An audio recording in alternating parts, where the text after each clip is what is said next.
Today we're diving back into Project 2025. You don't have to see the other episodes of this to understand what's going on. I'll explain. Project 2025 is a document that was written by the far right to describe how they intend to take over the government and convert it to a dictatorship.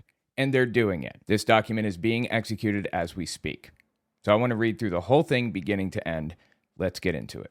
That a political appointee lead the ONDCP budget office to ensure coordination between the OMB Program Associate Director and the ONDCP budgetary appointee. ONDCP grant-making activities have been controversial over the years, particularly within conservative administrations, concerned that the White House lacks the expertise to oversee such programs directly. The ONDCP administers two grant programs, the Drug-Free Community Support Program and the High-Intensity Drug Trafficking Areas Program. While it makes sense to transfer these programs eventually to the Department of Justice and Department of Health and Human Services, respectively, it is vital that the ONDCP director ensure in the immediate term that these grant programs are funding the president's drug control priorities and not woke nonprofit with leftist policy agendas. Thus, Okay, so they're saying, like, in cases of, fentanyl and stuff like that, it's imperative that these organizations are not doing woke or fulfilling the woke agenda. I find it fascinating they use the word woke so much in this document because that word is kind of like it's almost like a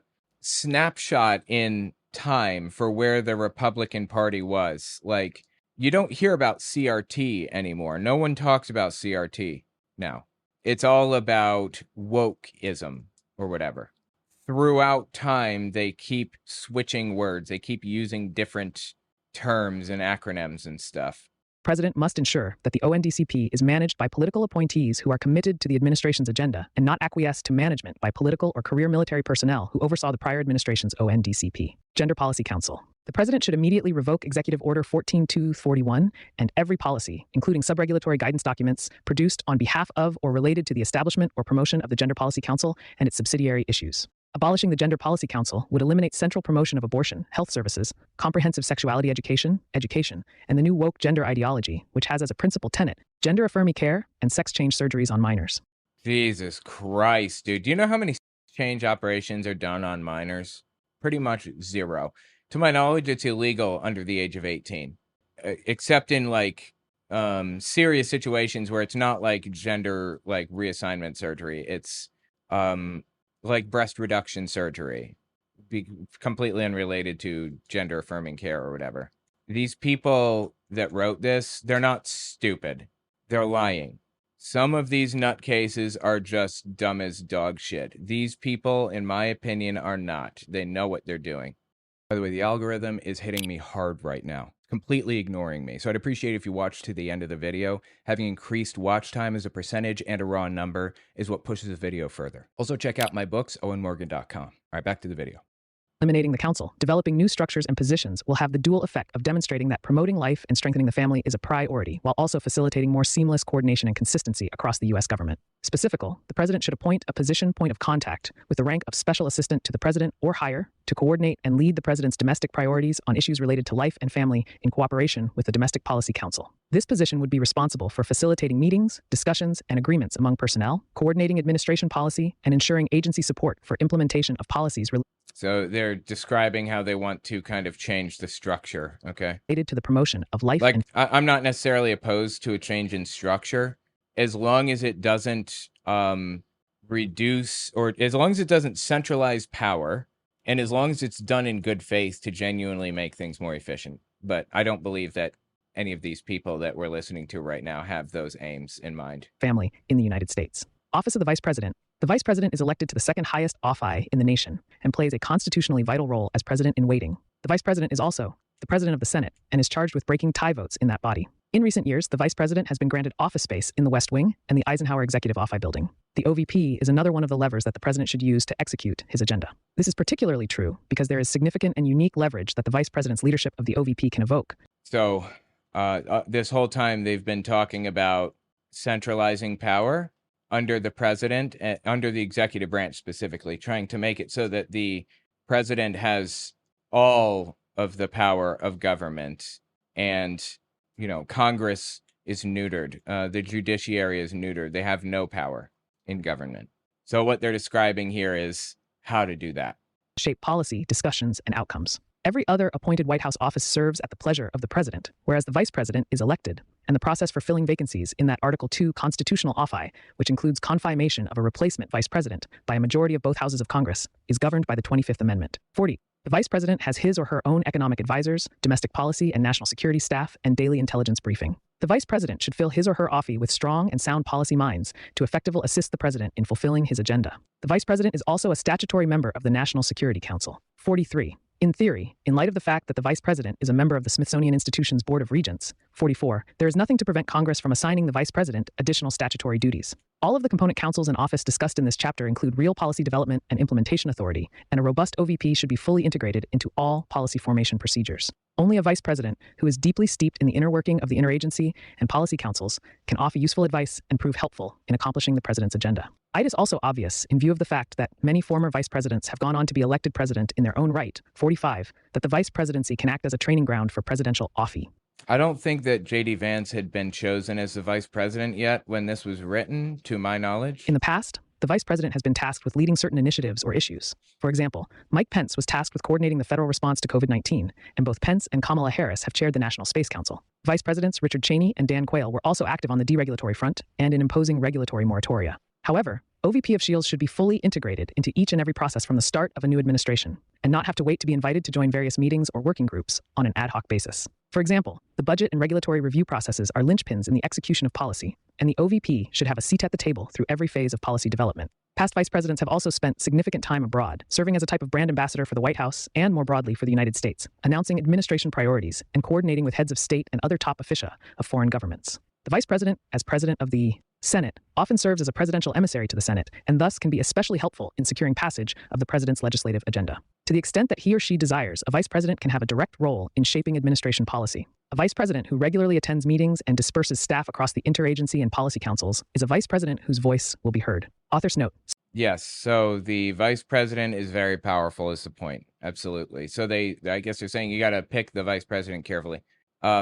The author's note they're about to lay down, this is the end of a chapter. Not the end of a section, but the end of a chapter. I think it's the last chapter in section 1. Thanks to those who contributed to this chapter. Stephen Billy, Scott Pace, Casey Mulligan, Edie Heipel, Mike Duff, Vance Ginn, Ian Murray, Laura Cunliffe, Mario Loyola, Anthony Campow, Paige Agostin, Molly Sykes, Paul Ray, Kenneth A. Klukowski, Michael Anton, Robert Greenway, Valerie Huber, James Rockus, Paul Winfrey, Aaron Hedlund, Brian McCormack, David Legates, Art Kleinschmidt, Paul Larkin, Kayla Tonneson, Jeffrey B. Clark, Jonathan Wolfson, and Bob Burkett. Okay, wow, that was a lot of names. Central Personnel Agencies, Managing the Bureaucracy, Donald Devine, Dennis Dean Kirk, and Paul Dans. From the very first Oh my God, it's still going. mandate for leadership, the personnel is policy theme has been the fundamental principle guiding the government's personnel management. As the U.S. Constitution makes clear, the president's appointment, direction, and removal author, people, and the president deserve the most talented and responsible workforce possible. Who the president assigns to design and implement his political policy agenda will determine whether he can carry out the responsibility given to him by the American people. The president must recognize that whoever holds a government position sets its policy. To fulfill an electoral mandate, he must therefore give personnel management his highest priority, including cabinet-level precedence. The federal government's immense bureaucracy spreads into hundreds of agencies and thousands of units, and is centered and overseen at the top by key central personnel agencies and their governing laws and regulations. The major separate personnel agencies in the national government today are the Office of Personnel Management, OPM, the Merit Systems Protection Board, MSPB, the Federal Labor Relations Authority, FLRA, and the Office of Special Counsel, OSC. Yeah, so they're listing offices in the executive branch that they want to seize control of, I guess one might say. Title V of the U.S. Code charges the OPM with executing, administering, and OPM direct responsibility for activities like retirement, pay, health, training, federal unionization, suitability, and classification functions not specific granted to other agencies by statute. The agency's director is charged with aiding the president, as the president may request, in preparing such civil service rules as the president prescribes and otherwise advising the president on actions that may be taken to promote an efficient civil service and a systematic application of the merit system principles, including recommending policies relating to the selection, promotion, transfer, performance, pay, conditions of service, tenure, and separation of employees. The MSPB is the lead adjudicator for hearing and resolving cases in contro. So they're saying that this organization in the executive branch is like HR, and we want to take control of HR because they are capable of hiring and firing people at will, and we want to be able to get rid of federal employees, as much as we want, which we're seeing now. We're watching all this play out now, of course. Case adjudications, regulatory reviews, and actions and studies to improve the workforce. Its court-like adjudications investigate and hear appeals from agency actions such as furloughs, suspensions, demotions, and terminations, and are appealable to the U.S. Court of Appeals. The FLRA hears appeals of agency personnel cases involving federal labor grievance procedures to provide judicial review with binding decisions appealable to organizations. on management rights, OPM interpretations, recognition of labor organizations, and unfair labor practices. They're describing the structure of one of the government agencies and why they need to seize control. Yeah.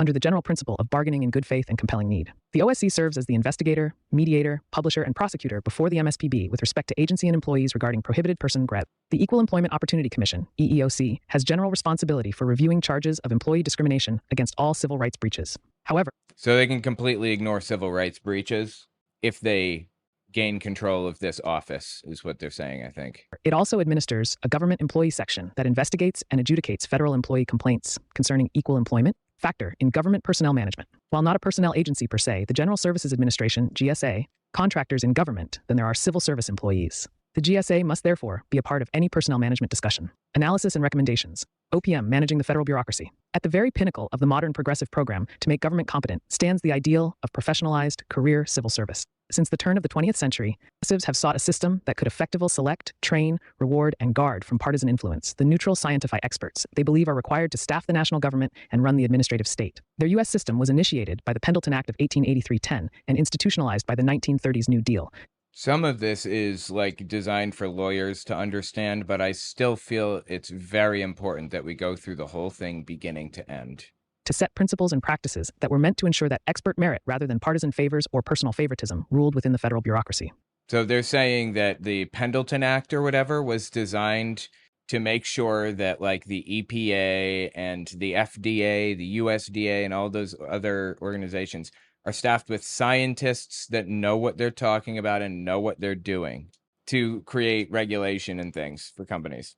And this is saying we want to replace those scientists with political actors. Yet, as public frustration with the civil service has grown, generating calls to drain the swamp, it has become clear that their project has had serious unintended consequences. The civil service was devised to replace the amateurism and presumed corruption of the old spoil system, wherein government jobs rewarded loyal partisans who might or might not have professional backgrounds. Wow, dude, that's crazy what they're saying right now. They're saying before it was set up in such a way that like the EPA was staffed by, or EPA-like organizations were staffed by scientists. Before that was the case, they used to be staffed with political partisan actors, whether they were experts on the subject or not. And more often than not, they weren't back before all of this. And now they're saying we want to get back to that, I guess. Though the system appeared to be sufficient for the nation's first century, progressive intellectuals and activists demanded a more professionalized, scientific, and politically neutral administration. Progressives designed a merit system to promote expertise and shield bureaucrats from partisan political pressure. Wow. Progressives created a system where scientific expertise was required to regulate companies, and that's a bad thing. But it soon began to insulate civil servants from accountability. It insulated them from accountability. Well, great, fine. If there's something that somebody is doing wrong, sue them. That's the American way. Sue them. Sue the system. Send it through the courts so that the courts can adjudicate if this is okay. There are always ways of recourse. There's always some way to stop whatever is happening. Even with Donald Trump, there's a way to stop what he's doing right now. It's called impeachment. Is it going to work? Not necessarily, but you can, go through the courts. You can adjudicate. There are things you can do, steps you can take. It's not completely shielded from accountability. So what I'm talking about is like these people, these scientists, they were not shielded from accountability. The merit system increasingly made it almost impossible to fear all but the most incompetent civil servants. Complying with arcane rules regarding recruiting, rating, hiring, and firing simply replaced the goal of cultivating competence and expertise. In the 1970s, Georgia Democratic Governor Jimmy Carter, then a political unknown, ran for president supporting New Deal programs and their Great Society expansion, but opposing the way they were being administered. The policies were not actually reducing poverty, increasing prosperity, or improving the environment, he argued, and to make them work required fundamental bureaucratic reform. He correctly charged that almost all government employees were rated as successful, all received the same pay regardless of performance, and even the worst were impossible to fire. Okay, I don't know what was going on back then or if any of this is even true. These people have a tendency to, at best, cherry pick and at worst, just straight up lie about these things. But we live in a different situation. Either way, a different world now. Whatever Jimmy Carter was saying literally 50 to 75 years ago is completely irrelevant to today. Scientists should be in charge of the EPA, the FDA, and USAID and USDA and whatever else. They should be the ones making these decisions, not partisan political actors, which is what these people are advocating. They're saying we don't want scientists in this position anymore. We want partisan political extremists in these positions. How can you possibly justify that? This is exactly what they did in what the pro-Hitler people did in the 1940s in the United States. They wanted to support Hitler, but it might have been viewed as treason because Hitler was so adversarial to the United States. They couldn't come out and support Hitler openly. So what did they do? They started the America First Party. They said, we want to take care of America first. We don't want all of these, sanctions on Germany, or we don't want to send aid to other countries. We want to take care of our own country. And we have the exact same thing happening right now with the America First Party. We don't want to help Ukraine. We want to help America. FYI, helping Ukraine does help America.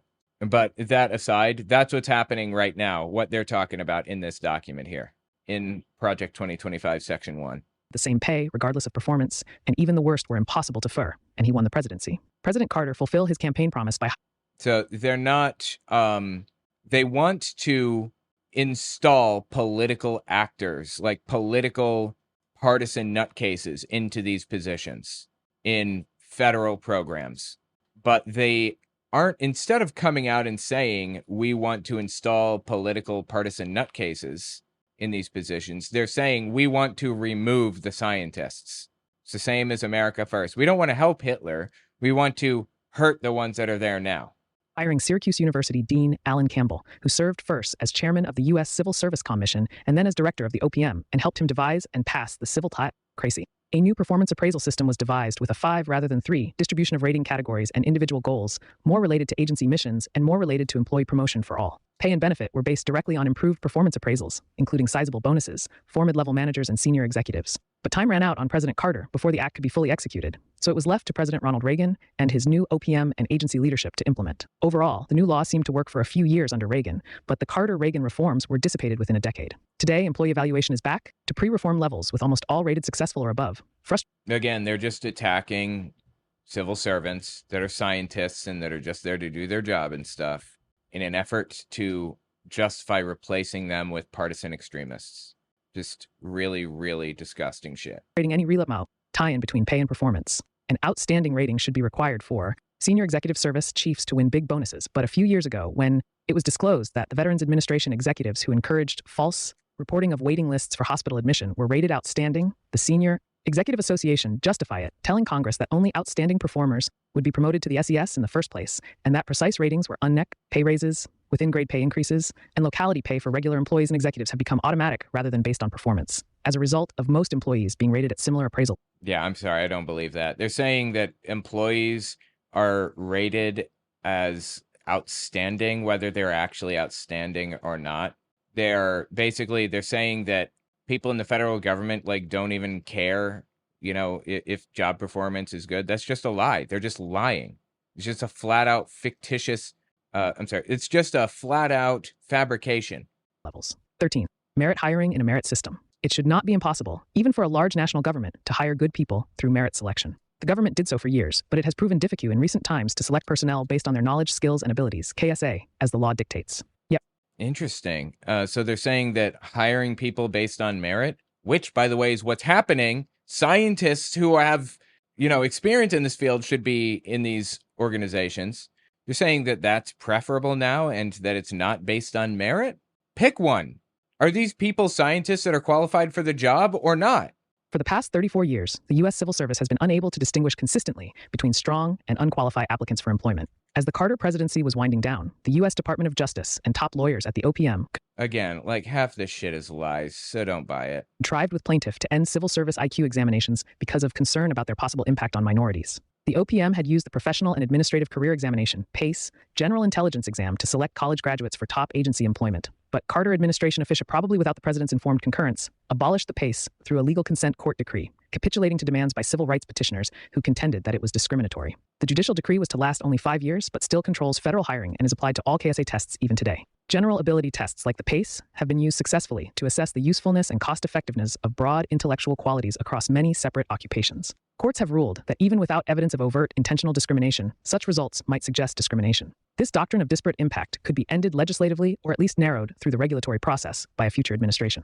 So it sounds to me like they're saying, we want to end any examples or any case where people are being treated fairly, where people are setting out to treat others fairly. We want to eliminate any cases of that. White people only should have the advantage here. In any event, the federal government has been denied the use of a rigorous entry examination for 3 decades, relying instead on self-evaluations that have forced managers to resort to subterfuge such as pre-selecting friends or associates that they believe are competent to obtain qualified employees. In 2015, President Barack Obama's OPM began to introduce an improved merit examination called U.S. Hire, which it had been testing quietly since 2012 in a few agencies for Testing quietly? What, are you saying that they were trying to hide the fact that they were testing out new qualification standards? What? dozen job descriptions. The tests had multiple choice questions with only one correct answer. Some questions even required essay replies, questions that would change regularly to depress cheating. President Donald Trump's OPM planned to implement such changes, but was delayed because of legal concerns over possible disparate impact. Courts have agreed to review the consent decree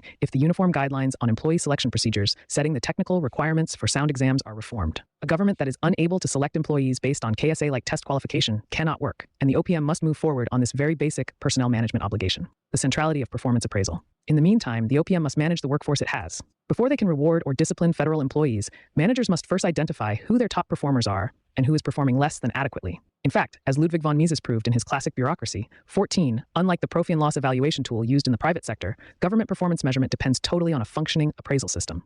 So they're saying there needs to be a system of analyzing people's performance on the job. Okay, yeah, great, fine. There is one, but all right, you want to improve it, fine, I don't care. If they cannot be identified in the first place within a functioning appraisal system, it is impossible to reward good performance or correct poor performance. The problem is that the collegial atmosphere of a bureaucracy in a multifaceted appraisal system that is open to appeals makes this every challenging ideal to implement successfully. The GAO reported more recently that overly high and widely spread performance ratings were again plaguing the government, with more than 99% of employees rated fully successful or above by their managers, a mere 0.3%. It is... Yeah, I'm sorry. I don't buy any of the things that they say, but either way, these people are the best in the field, the best that can be found. A government job is very stable. Everybody wants a government job. There are a ton of candidates. You can't just go in there and get a government job because of how stable it is. So naturally, it's going to be the best in the business. Human nature that no one appreciates being told that he or she is less than outstanding in every way. Informing subordinates in a closely knit bureaucracy that they are not performing well is difficult. Rating compatriots is even considered rude and unprofessional. Moreover, rating employees is rude? What the f*** are they talking about? Who told them that rating employee performance is rude? That's like a part of every company.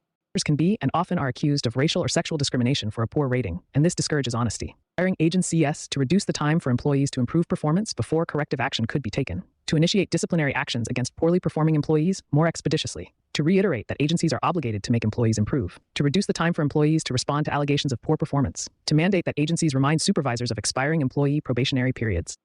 Brother, what are you talking about?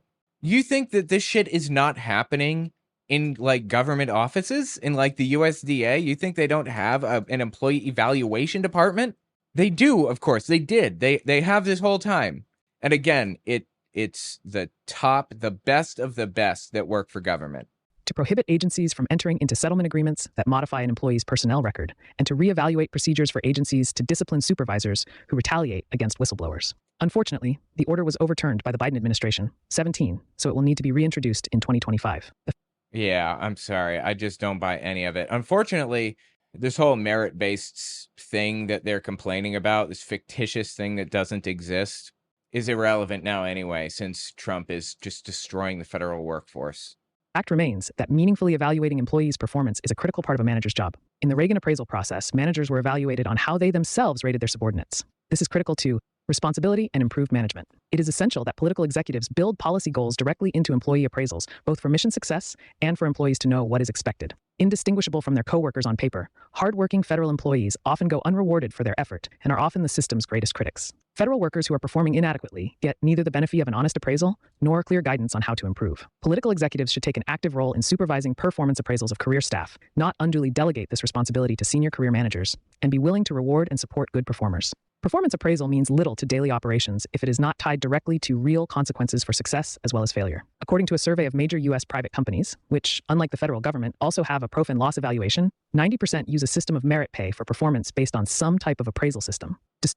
So they're saying this appraisal system, this merit-based system, it does actually exist in government. We do have this system in government.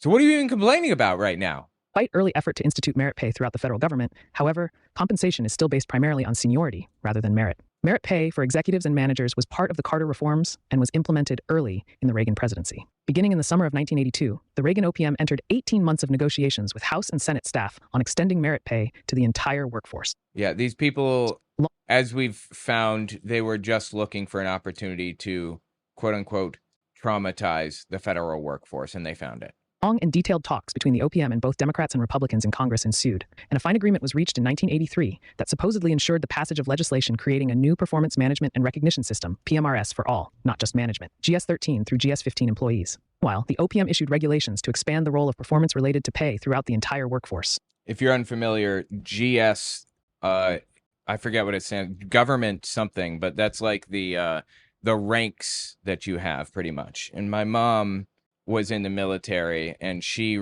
received a ranking of like GS3 or GS5. I don't even know what it was. I don't even remember. I have no idea. But people can move up and down the ranks, and each scale, each level that you hit, you get higher pay. My mom was pretty low level in the military, actually, but she ended up getting a pension, which, again, goes up and down based on where you are on the scale. And it's like uniform across the entire government, pretty much. So that's what they're talking about. But congressional allies of the employee unions, led by Representative Steny Hoyer D. of government employee Rich, Maryland, stoutly resisted this extension of pay for performance and, with strong union support, used the congressional appropriations process to block OPM administrative pay reforms. Bonuses for SES career employees survived, but performance appraisals became so high and widely distributed that there was little relationship between performance and remuneration. Right. So now they're saying we want to eliminate performance-based raises. Basically, they're trying to destroy income of federal employees. To be honest with you, federal employees don't even make that much money. Certainly not compared to the rest of the field. But they do have a lot of stability that other organizations or whatever don't have. That's why somebody would want to be a federal employee in the first place.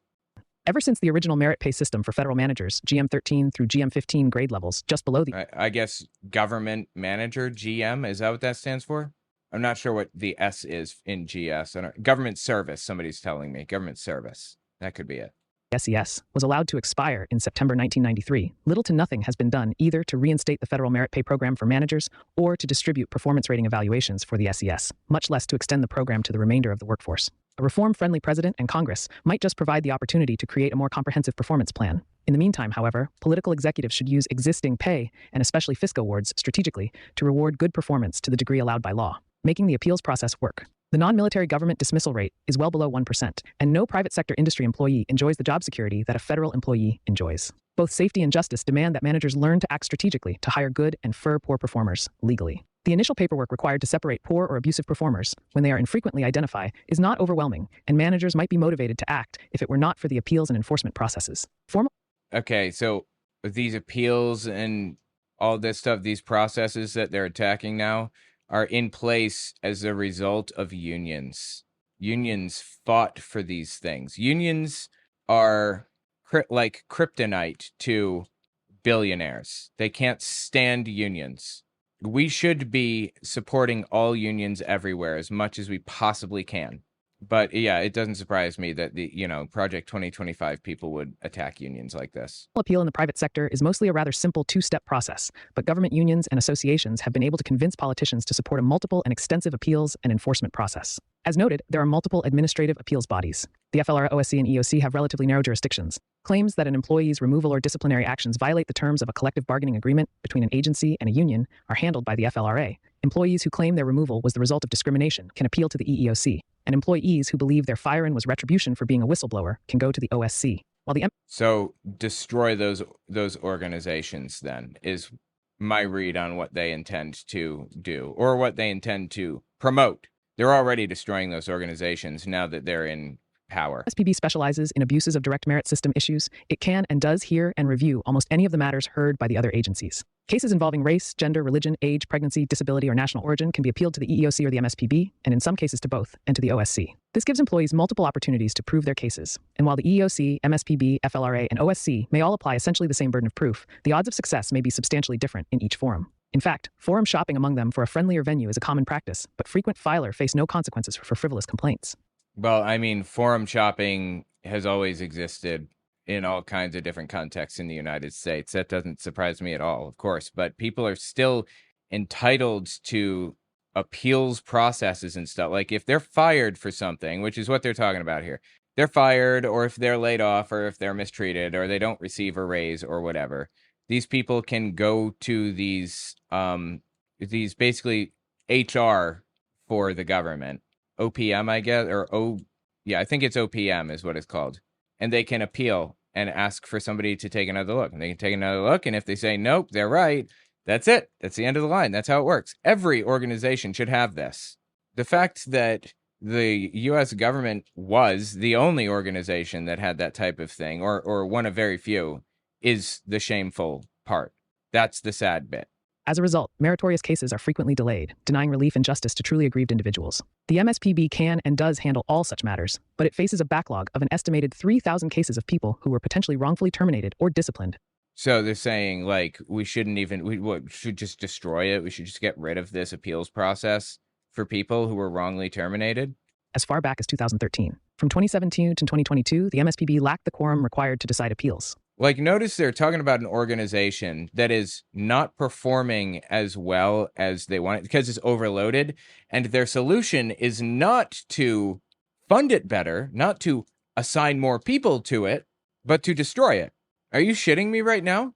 On the other hand, as of January 2023, the EEOC had a backlog of 42,000 cases. While federal employees win appeals relatively infrequently, MSPB administrative judges have upheld agency decisions as much as 80% of the time. Their real problem is the time and paperwork involved in the elaborate process that managers must undergo during appeals. This keeps even the best managers from bringing cases in, all but the most egregious cases of poor performance or misconduct. As a result, the MSPB, EEOC, FLRA, and OSC... That's just nonsense. That's not how this works.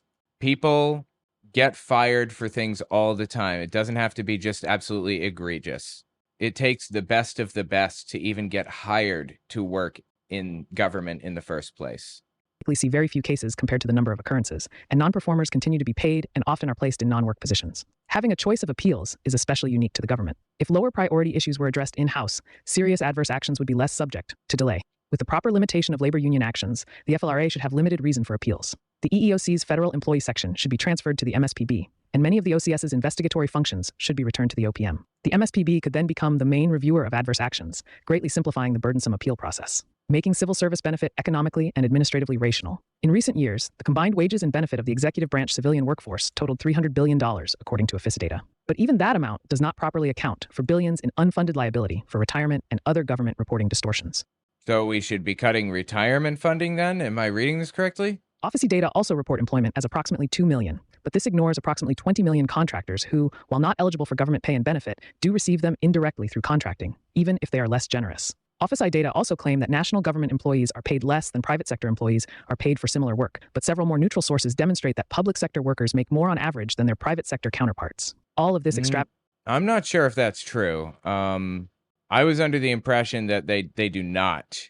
And of course, I don't trust a single word out of these people's mouths, like not one. I was pretty confident that you make more money in the private sector, but it's not as stable.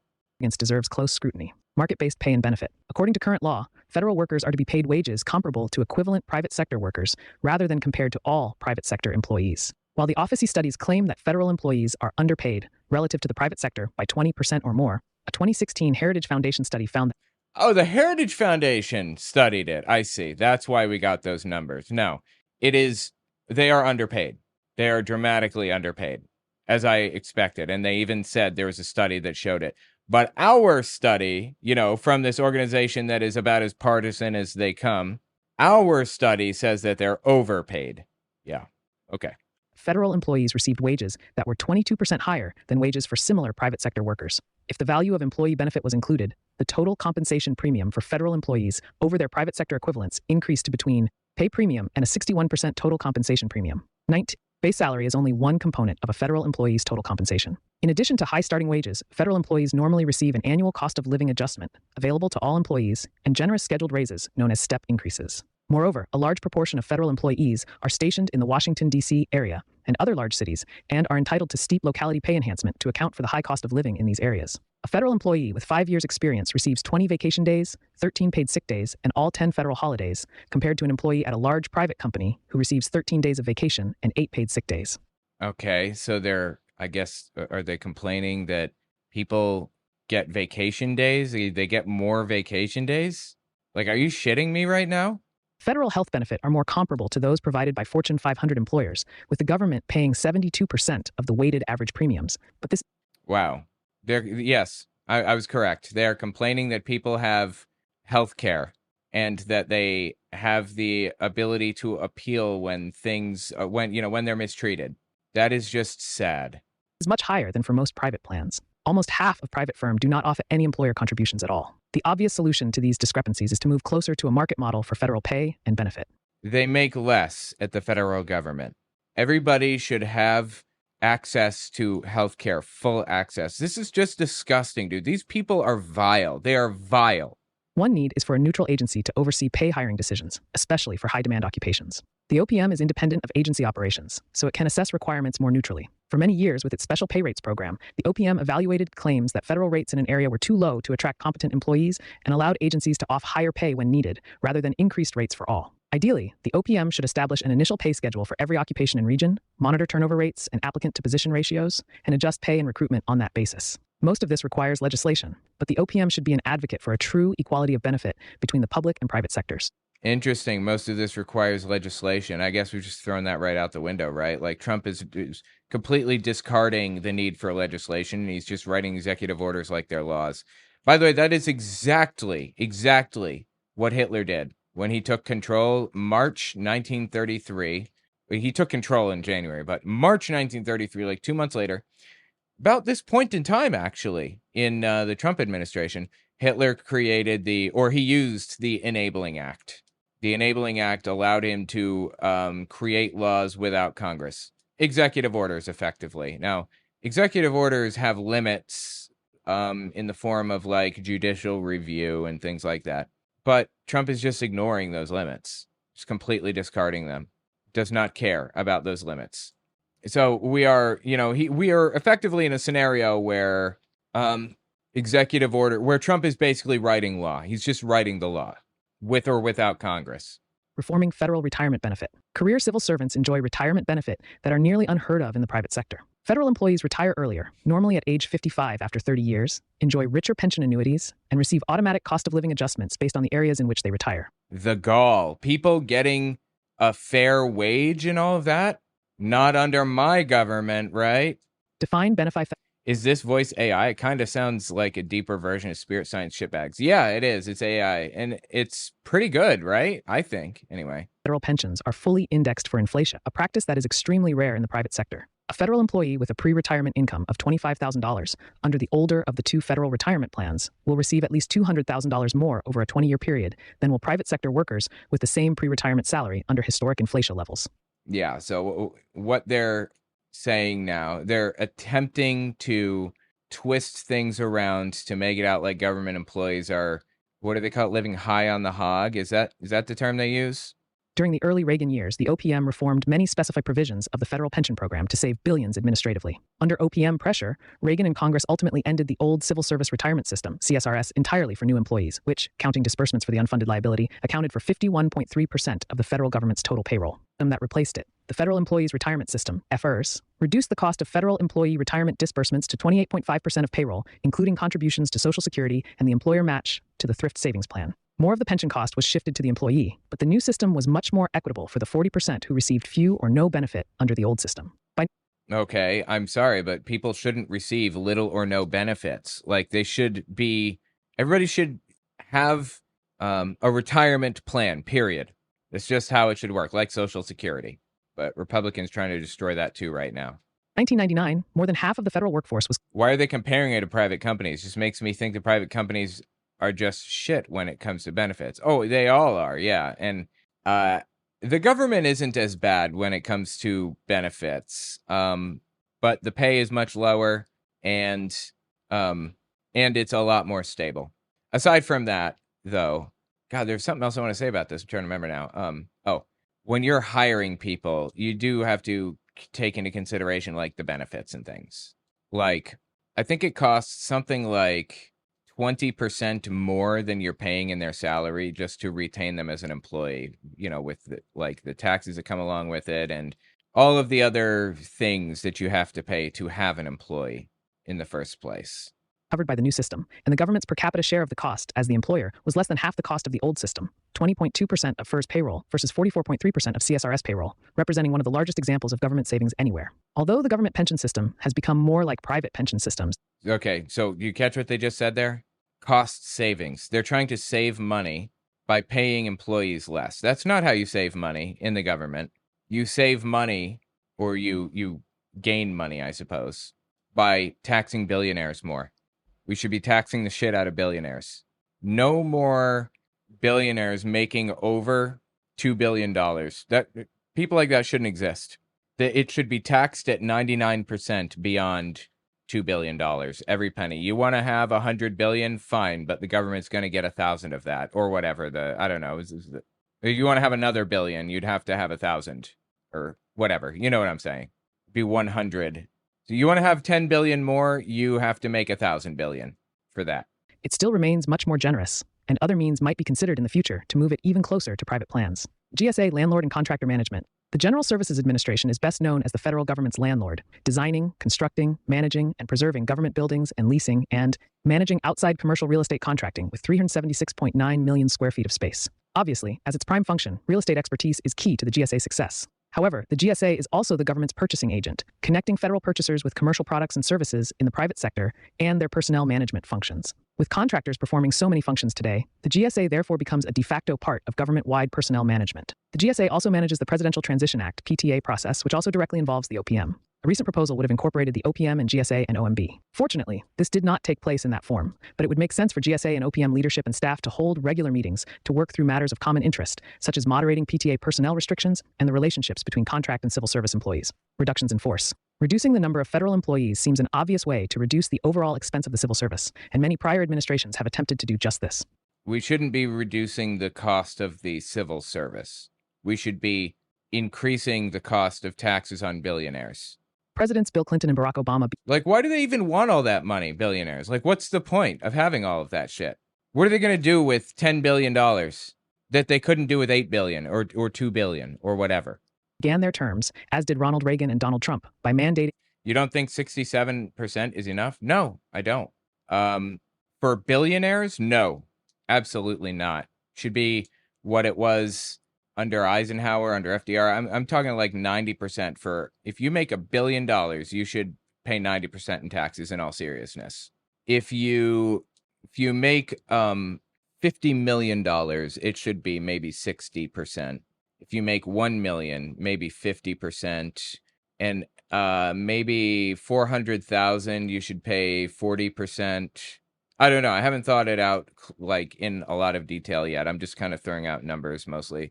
So over 400,000, 40%, and then over 200,000, 20%, and then under 200,000, 15% across the board, in my opinion. And also, we should have a capital gains tax. So if people are making money in the stock market, they're taxed for that too. Because right now it's 15%. Tax it like it's regular income, because it is effectively. Those poor super rich people, I know, right? But won't that create an unreasonable surplus of taxes that will increase government corruption? No? What? What are you talking? No. Why do you think that? I don't understand. Where did you even get that idea? We can't have too many taxes. We can't have too much money to take care of the poor. No, I'm sorry. I'm making fun. I don't I don't want to hurt your feelings. I'm just joking. No, the answer is no. That won't be a problem. We can put money into all kinds of things, like helping the homeless and stuff. And you know what? A free Oops, I'm sorry. And you know what? Even if it didn't, even if it wasn't used for useful things like helping the homeless or whatever, I would still want to increase taxes to make sure that billionaires don't gain so much wealth and power that they can purchase a presidency the way that they did with Donald Trump. I do not want that under any circumstances. That's the thing. They still won't take care of the poor, right? Yeah, but you won't have billionaires buying elections like that anymore. Also, while we're at it, since this is, fantasy land that I'm creating, I also want to get money out of politics permanently. You cannot take donations or create political ads using anybody's money or anything ever unless it's single donors, and they are not allowed to donate to your political campaign unless it's more than unless it's under like $100. Everybody pays under $100 each. Right now we have super PACs who say, we're not associated with the campaign. We don't even know the guy. We just like him. That's all. And they're spending billions of dollars that are donated from Jeff Bezos, Elon Musk, and people like that on ads. And they're allowed to do that because they don't know the candidate. They have no connection to him. They know nothing about him. On the hiring of new federal employees, but these efforts did not lead to permanent and substantive reductions in the number of non-defense federal employees. First, it is a challenge even to know which workers to cut. As mentioned, there are 2 million federal employees, but since budgets have exploded, so has the total number of personnel, with nearly 10 times more federal contractors than federal employees. Contractors are less expensive because they are not entitled to high government pensions or benefit and are easier to defer and discipline. In addition, millions of state government employees work under federal grants, in effect administering federal programs. These cannot be cut directly. Cutting federal employment can be helpful and can provide Oh, that's really interesting. One more time on that? programs. These cannot be cut directly. Wait, what can't be cut directly? Contractors are less expensive because they are not entitled to high government pensions or benefit and are easier to defer and discipline. In addition, millions of state government employees work under federal grants, in effect administering federal programs. These cannot be cut directly. That is so interesting. That is so interesting. That is exactly what happened. They cut them directly. Like these federal grants, they just killed them. They just cut them off. Like kids with cancer research for children. Grants for that were just killed. Federal employment can be helpful and can provide a simple story to average citizens, but cutting functions, levels, funds, and grants is much more important than setting simple employment size. Simply reducing numbers can actually increase costs. OMB instructions following President Trump's employment freeze told agencies to consider buyout programs encouraging early retirements in order to shift costs from current budgets in agencies to the retirement system and minimize the number of personnel fire. The Environmental Protection Agency immediately implemented such a program, and OMB urged the passage of legislation to increase payout maximums from $25,000 to $40,000 to further increase spending under the cuts. President Clinton's OMB had introduced a similar buyout that cost the Treasury $2.8 billion, mostly for those who were going to retire anyway. Wow, that is so fascinating. Moreover, when a new employee is hired to fill a job recently vacated in a buyout, the government for a time is paying 2 people to fill 1 job. What is needed at the beginning is a freeze on all top career position hiring to prevent burrowing in by outgoing political appointees. Moreover, 4 factors determine the order in which employees are protected during layoff: tenure, veterans' preference, seniority, and performance in that order of importance. Despite several attempts in the House of Representatives during the Trump years to enact legislation that would modestly increase the weight given to performance over time of service, the fierce opposition by federal managers, associations, and unions representing long-serving but not necessarily well-performing constituents explains why the bills failed to advance. A determined president should insist that performance be first and be wary of costly types of reductions in force. Impenetrable bureaucracy. The GAO has identified almost 100 actions that the executive branch or Congress could take to improve efficient and effectiveness across 37 areas that span a broad range of government missions and functions. It identified 33 actions to address mission fragmentation, overlap, and duplication in the 12 areas of defense, economic development, health, homeland security, and information technology. It also identified 59 other opportunities for executive agencies or Congress to reduce the cost of government operations or enhance revenue collection across 25 areas of government. 20. A logical place to begin would be to identify and eliminate functions and programs that are duplicated across cabinet departments or spread across multiple agencies. Interesting. I mean, they're looking for ways to eliminate federal government employees, but we came to find that that's completely irrelevant. They just went in and they fired them all, and no questions asked. They're not legally allowed to, but they did it anyway.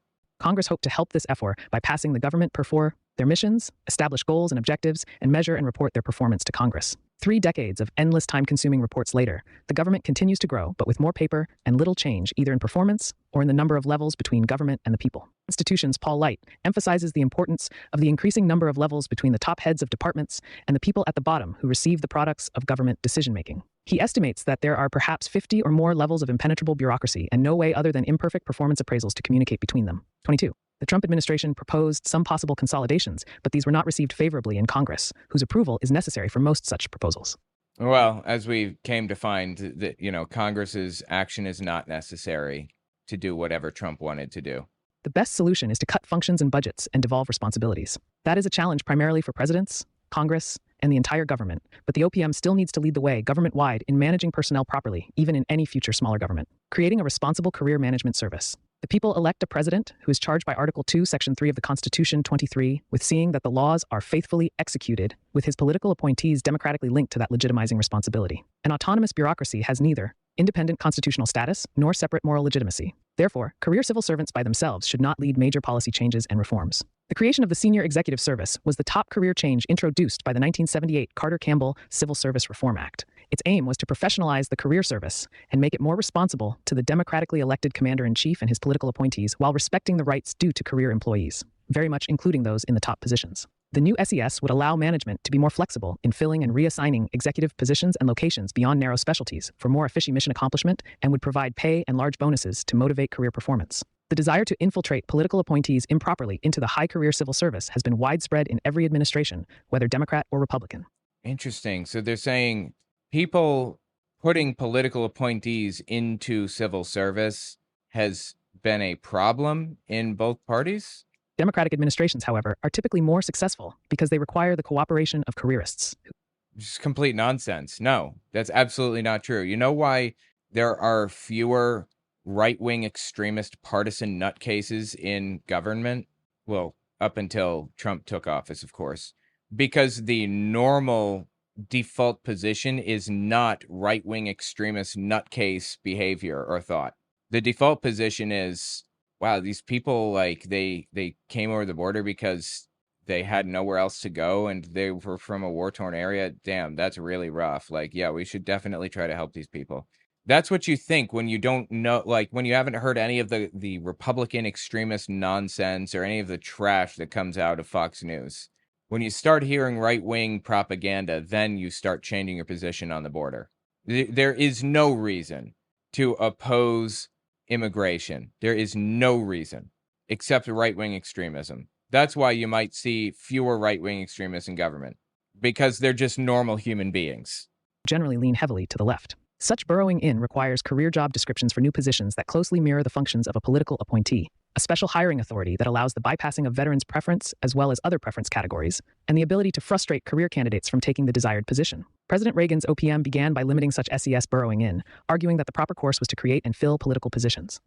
Right. So this is where Project 2025 is saying we want to eliminate federal workers and replace them with political, partisan, right-wing extremists. That's it. This simultaneously promotes the CSRA principle of political leadership of the bureaucracy and respects the professional autonomy of the career service. But this requires that career SES employees should respect political rights too. Actions such as career staff reserving excessive numbers of key policy positions as career reserve to deny them to non-career SES employees frustrate CSRA intent. Another evasion is the general domination by career staff on SES personnel evaluation boards, the opposite of non-career executives dominating these critical meeting discussions as expected in the SES. Career training also often underplays the political role in leadership and inculcates career-first policy and value viewpoints. Frustrated with these activities by top career executives, the Trump administration issued Executive Order 1395724 to make career professionals in positions that are not normally subject to change as a result of a presidential transition, but who discharge significant duties and exercise significant discretion in formulating and implementing executive branch policy and programs.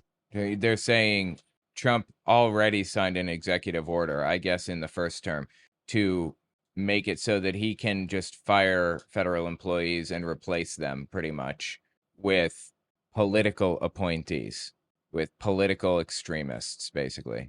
An exception to the competitive hiring rules and examinations for career positions under a new Schedule F. It ordered the director of OPM and agency heads to set procedures to prepare lists of such confidential, policy determining, policy making, or policy advocating positions, and prepare procedures to create exceptions from civil service rules when careerists hold such positions, from which they can relocate back to the regular civil service after such service. The order was subsequently reversed by President Biden 25 at the demand of the civil service associations and unions. It should be reinstated, but SES responsibility should come first. Managing personnel in a union environment. Historically, unions were thought to be incompatible with government management. There's a natural limit to the bargaining power of private sector unions, but the financial bottom line of public sector unions is not similarly constrained. If private Interesting. So they're kind of attacking unions right now. sector unions push too hard a bargain, they can so harm a company or so reduce efficiency that their employer is forced to go out of business and eliminate union jobs altogether. When has that happened? Ever? Give me one example of that ever happening in American history, of a union bargaining to the point that the company shuts down, getting so much from a company that it shuts down. I'll take one. Unions fight for workers' rights. There has always been a struggle between filthy rich and working class. Unions are just about the only tool that we have to fight against filthy rich people taking control of the entire system and keeping it. Unions are so incredibly valuable. And the only reason anybody would ever argue against unions is because they're trying to help the filthy rich. They're trying to help billionaires, wittingly or not, whether they even realize that's what they're doing. That's the only effect. Now we know how Trump disagreed with Project 2025, because even the Heritage Foundation understood the limitations of what was allowed by law. Trump just didn't care about what was or wasn't allowed. Yeah, absolutely. 100%. Just came in and took a razor to everything. There is no such limit in government, which cannot go out of business, so demands can be excessive without negatively affecting employee and union bottom lines. Even Democratic President Franklin Roosevelt considered union representation in the federal government to be incompatible with democracy. Who? What are you talking about? Is that even true? I don't give a frick. Unions are the only line that we have to fight against the government or against, it's the only line of attack we have to fight against billionaires, against filthy rich. It's all we've got. And the filthy rich have always put a lot of money into preventing unions from existing. In fact, Amazon had a union vote a few years ago. I don't remember. It's been forever now. But they had a union vote. And when the vote took place, Amazon did all the same voter suppression garbage that the Republicans have been doing up to this point. They claimed that, there was a miscount and that, people slipped ballots in when they weren't supposed to be. They had, ballot stuffing and all kinds of other shit. They lied about all of it. They used all the same tactics that governments use to lie about voting systems. They used all the same tactics to do vote suppression. Companies take advantage of people. They always have. And we need a system that protects people from being taken advantage of, like unions. Striking and even threats of bargaining and delay were considered acts against the people and thus improper. It was not until President John Kennedy that union representation in the federal government was recognized, and then merely by executive order. Labor bargaining was not set in statute until the Carter administration was forced by Congress to do so in order to pass the CSRA, although all bargaining was placed under OPM review. The CSRA was able to maintain strong management rights for the OPM and agencies, and forbade collective bargaining on pay and benefit, as well as management prerogatives. Over time, OPM, FLRA, and agencies' personnel, office, and courts, especially in Democratic administrations, narrowed management rights so that labor bargaining expanded as management rights contracted. But the management rights are still in statute, have been enforced by some administrations, and should be enforced again by any future OPM and agency managements, which should not be intimidated by union power. Rather than being daunted, President Trump issued 3 executive orders. Executive Order 13836, encouraging agencies to renegotiate all union collective bargaining agreements to ensure consistency with the law and respect for management rights. 26. Executive Order 13837, encouraging agencies to prevent union representatives from using office time preparing or pursuing grievances, or from engaging in other union activity on government time. 27. And Executive Order 13839, encouraging agencies both to limit labor grievances on removals from service or on challenging performance appraisals, and to prioritize performance over seniority when deciding who should be retained following reductions in force. 28. All were revoked by the Biden administration 29, and should be reinstated by the next administration. Yeah, they're just trying to destroy collective bargaining. They're trying to destroy unions, trying to destroy any tool that we have to fight against the filthy rich. Again, this is how it's worked throughout history. To include the immediate appointment of the FLRA General Counsel and reactivation of the impasses panel. Congress should also consider whether public sector unions are appropriate in the first place. The bipartisan consensus up until the middle of the 20th century held that these unions were not compatible with constitutional government. 30. After more than half a century of experience with public sector union frustrations of good government management. Yeah, Chris Swift says, management rights, please. Yes, those poor managers having their rights taken away. Oh, you got to feel bad for those managers, right? The managers that make the decisions about how much people make. Poor guys, they didn't do anything to anybody, and they're just being mistreated. They need rights too, right? It is hard to avoid reaching the same conclusion. Fully staffy the ranks of political appointees. The president must rely legally on his top department and agency officia to run the government and on top White House staff employees to coordinate operations through regular cabinet and other meetings and communications. Without this political leadership, the career civil service becomes empowered to lead the executive branch without democratic legitimacy. While many obstacles stand in his way, a president is constitutionally and statutorily required to fill the top political positions in the executive branch, both to assist him and to provide overall legitimacy. Most presidents have had some difficulty obtaining congressional approval of their appointees, but this has worsened recently. After the 2016 election, President Trump faced special hostility from the opposition party and the media in getting his appointees confirmed or even considered by the Senate. Because they were hacks, and they're even worse this go around. His early Office of Presidential Personnel, PPO, did not generally remove political appointees from the previous administration, but instead relied mostly on prior political appointees and career civil servants to run the government. Such a reliance on holdovers and bureaucrats led to a lack of agency control and the absolute refusal of the acting attorney general from the Obama administration to obey a direct order from the president. The early PPO... Okay, I don't know what they're talking about here. The Attorney General refused to work with Donald Trump. I have no clue what they're going on about. The Trump administration appointed fewer political appointees in its first few months in office than had been appointed in any recent presidency, partly because of historically high partisan congressional obstructions, but also because several officia announced that they preferred fewer political appointees in the agencies as a way to cut federal spending. Whatever the reasoning, this had the effect of permanently hampering the rollout of the new president's agenda. Thus, in those critical early years, much of the government relied on senior careerists and holdover Obama appointees to carry out the sensitive responsibilities that would otherwise belong to the new president's appointees. Yeah, they shouldn't belong to the new president's appointees. There shouldn't be appointees. The government should just function. Like the EPA, it shouldn't be filled with like right-wing nutcases. They should just be there to do their jobs. That's it.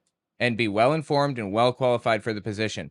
They're literally complaining that the government is not politicized enough. Remember all that shit that they talked about, how the politicized justice system is hurting people, politicized government, and all that other shit? That's literally what they did. That's what they're talking about right now. Fortunately, the later PPO, OPM, and Senate leadership began to cooperate to build a strong team to implement the president's personnel appointment agenda. Any new administration would be wise to learn that it will need a full cadre of sound political appointees from the beginning if it expects to direct this enormous federal bureaucracy. A close relationship between the PPO at the White House and the OPM, coordinating with agency assistant secretaries of administration, and PPO's chosen White House liaisons and their staff at each agency is essential to the management of this large, multi-level, resistant, and bureaucratic challenge. If personnel is policy is to be our general guide, it would make sense to give the president direct supervision of the bureaucracy with the OPM director available in his cabinet. Yeah, except we don't want centralized power. There should be checks and balances. This document is talking about how to remove the checks and balances. A reformed bureaucracy. Today, the federal government's bureaucracy cannot even meet its own civil service ideals. Yeah, Chris Swift says, but see, when it's them, it's different. They're the main characters, yeah. The merit criteria of ability, knowledge, and skills are no longer the basis for recruitment, selection, or advancement, while pay and benefit for comparable work are substantially above those in the private sector. Retention is not based... That's bullshit. They just made that shit up. Pay and benefits are substantially better than in the private sector? No, they're not. This is studied and determined to be false. They're just making it up. Primarily on performance, and for the most part, inadequate performance is not appraised, corrected, or punished. The authors have made many suggestions here that, if implemented, could bring that bureaucracy more under control and enable it to work more efficient and responsibly, which is... Well, what they mean is, if implemented, it would turn the state into an arm of the president. What he wanted would go. What? No checks and balances, no accountability, no nothing. They're forced to do what the president wants. That's what it would do. And that's what they want, of course. Especially required for the half of civilian government that administers its undeniable responsibilities for defense and foreign affairs. While a better administered central bureaucracy is crucial for both those and domestic responsibilities, the problem of properly running the government goes beyond simple bureaucratic administration. The specified deficiency of the federal bureaucracy, size, levels of organization, inefficient, expense, and lack of responsiveness to political leadership are rooted in the progressive ideology that unelected experts can and should be trusted to promote the general welfare. Yes, absolutely. Scientists should be trusted to create regulation for the EPA. And they're not unaccountable. There are ways to fire them. They just want them to be political appointees is the problem. In just about every area of social life. The Constitution, however, reserved a few enumerated powers to the federal government, while leaving the great majority of domestic activities to state, local, and private governance. As James Madison explained, the powers reserved to the several states will extend to all the objects which, in the ordinary course of affair, concern the lives, liberties, and properties of the people. James Madison would be fucking disgusted with what these people are doing. If he knew that they were creating a dictatorship, he would have intentionally, specifically, and explicitly written in sections in the Constitution to prevent what they're doing right now. And the internal has simply given the national government more to do than the complex separation of powers Constitution allows. That progressive system has broken down in our time, and the only real solution is for the national government to do less, to decentralize and privatize as much as possible, and then ensure that the remaining bureaucracy is managed effective along the line. That's the thing, that they don't want to decentralize. They are centralizing. You can say you want to decentralize all you want, but you literally just described centralizing power. Lines of the enduring principles set out in detail here. Authors note, the authors are grateful for the collaborative work of the individuals listed as contributors to this chapter for the 2025 Presidential Transition Project. The authors alone assume responsibility. Anyway, yeah, that's the end of the section. Section 1 of Project 2025. That is psychotic stuff, man. Psychotic stuff. Tell me what you think about it in the comments.